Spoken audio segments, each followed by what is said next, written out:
Hello friend, next topic है हमारा। अगर आप गारमेंट्स का बिजनेस स्टार्ट कर रहे हैं, मशीनरी डाल रहे हैं, तो आपको स्पेस कितना होना चाहिए, हमारे पास कितना स्पेस होना चाहिए मशीन लगाने के लिए। तो अगर हम स्टार्ट करते हैं, अगर 4 मशीन से स्टार्ट कर रहे हैं और अगर बिल्कुल मतलब हमारे पास कोई प्लान नहीं है, बिल्कुल जीरो से स्टार्ट कर रहे हैं और हमारे पास कैपिटल भी नहीं है, तो आप 10 बाई 10 के एक रूम में भी आप स्टार्ट कर सकते हैं। बट अगर आपके पास कैपिटल है और एक प्रॉपर प्लानिंग लेकर के चल रहे हैं, तो आपके पास स्पेस का भी एक फ्यूचर को देखते हुए प्लान होना चाहिए कि हमारे पास कितनी मशीनें हमको बिठाना है, कितना प्रोडक्शन डेली का हमको बनाना है, देना है और कितने क्वांटिटी में हमको बनाना है और स्पेस कितना हमारे पास होना चाहिए, जिसमें कि हमारी कंसीडर करना है कि मशीन में कितना स्पेस जाएगा, हमारा गोडाउन के लिए जो फैब्रिक रॉ मटेरियल्स रखेंगे उसके लिए हमारे पास स्पेस कितना होना चाहिए।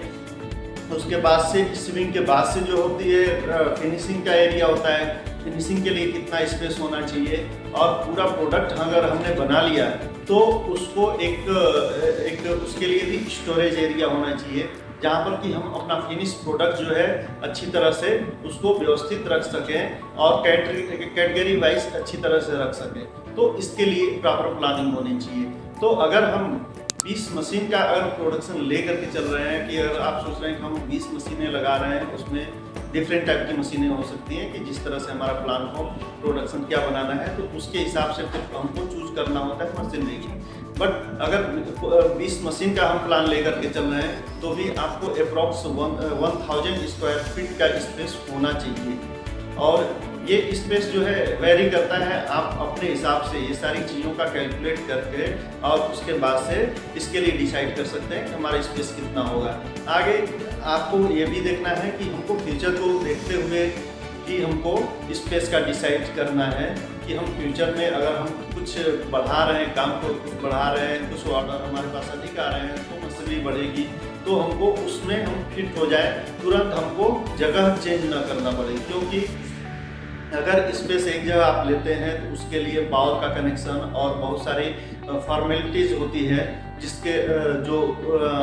जिस स्टेट में आप होते हैं वहाँ का कुछ रूल्स और रेगुलेशन होता है, उसके अकॉर्डिंगली सारी चीज़ों का आपको अरेंज करना होता है। तो आप बार बार जगह चेंज नहीं कर सकते हैं। तो इन सारी चीज़ों को रखकर ध्यान में रखते हुए फिर आपको अपना स्पेस और लोकेशन, फैक्ट्री कहाँ पे डालेंगे, इन दोनों का चीज़ों का डिसाइड करना होता है। नेक्स्ट अगर देखते हैं लेआउट, अगर हमारा किस तरह से लेआउट किस तरह का होना चाहिए, तो लेआउट पहले आपको समझना होगा कि हमारे क्या क्या चीज़ें हैं, हमारा जो भी काम कर रहे हैं उसमें ऑपरेशंस क्या क्या हैं, वर्क क्या क्या है। वर्क में अगर देखें तो आपके पास एक होता है फैब्रिक स्टोरेज,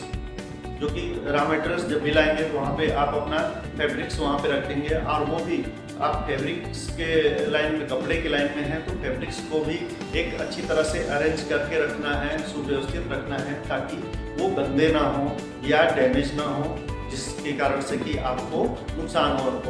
उसके बाद से नेक्स्ट वर्क फ्लो में आता है आपका सीविंग का एरिया। आपका जो है,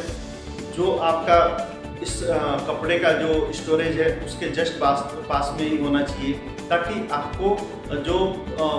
फैब्रिक का जो आपका मटेरियल्स का मूवमेंट जो है वो कम से कम हो। तो अगर फैब्रिक का स्टोरेज पास में है तो वहाँ से तुरंत फिर नेक्स्ट आपका जाता है कटिंग में जाता है। वो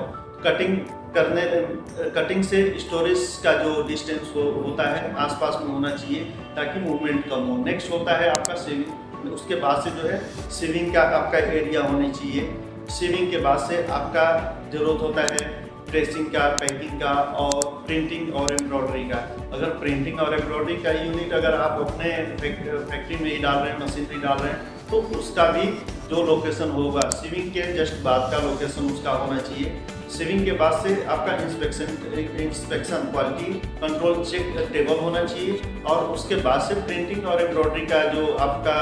एरिया है वो होना चाहिए, और उसके बाद से लास्ट में जो है पैकेजिंग का एरिया होना चाहिए, जहाँ पर कि आपको कंप्लीट फैब्रिक को फिनिश कंप्लीट गारमेंट बना करके, और उसके बाद से फिर फाइनल स्टोरेज जो फिनिशिंग का एरिया आपका स्टोरेज एरिया है, वहाँ पे आप इसको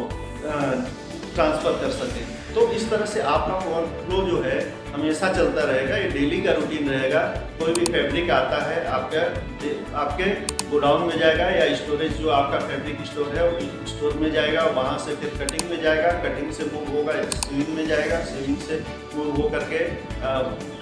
क्वालिटी कंट्रोल चेकिंग में जाएगा, वहाँ से फिर प्रिंटिंग या एम्ब्रॉयडरिंग में जाएगा, फिर वहाँ से फिर चेक होगा एक पॉइंट और उसके बाद से पैकिंग में जाएगा। पैकिंग हो करके फिर आपका जो है फाइनल जो है उसमें आपका फाइनल जो स्टोर है आपका उसमें जाएगा, जहाँ से कि आप अपना फाइनल जो प्रोडक्ट है डिलीवर कर देंगे। तो इस तरह से आपका वर्क फ्लो होगा। नेक्स्ट जो होता है, जो आपको ध्यान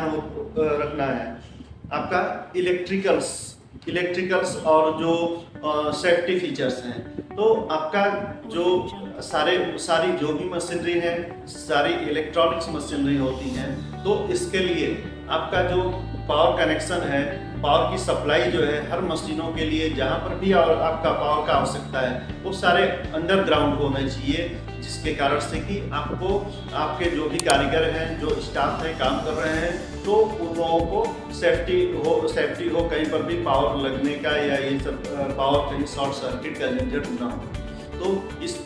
वजह से आपको उसका पावर का ध्यान देना है कि जो भी आपके कनेक्शन है सारे अंडरग्राउंड होने चाहिए। और नेक्स्ट होता है फायर एक्सटिंग्विशर। फायर एक्सटिंग्विशर का